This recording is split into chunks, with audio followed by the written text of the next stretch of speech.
Қадірлі күн достар, бүгін сіздерге лицевой счет алуды көрсетем. Периодқа жазасыздар, код бюджетін жеп жазасыздар, выключить деген басып, ОГД-ны басасыздар.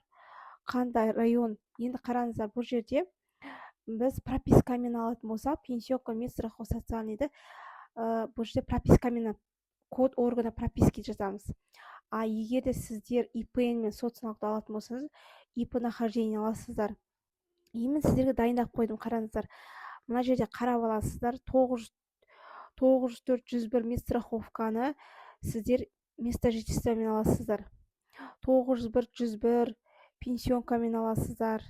Барлығын тексеріп аласыздар. Енді қараңыздар, бұл жерде барлығын көрсетіп тұрмын сіздерге. Бұл жерде графаларға қарап, қай ай төленгенін, қайсы отырғанын барлығын көре аласыздар. Енді кімге 904-101, 901-101 деген нелер керек болса, комментарийға жазып кетіңіздер, барлығын көрсетем.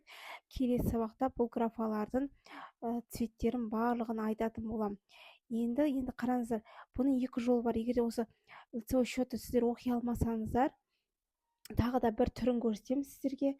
Сол арқылы жасауларыңызға болады. Енді сіздер код бюджетті үйреніп алуыңыз керек, сақтап алуыңыз керек.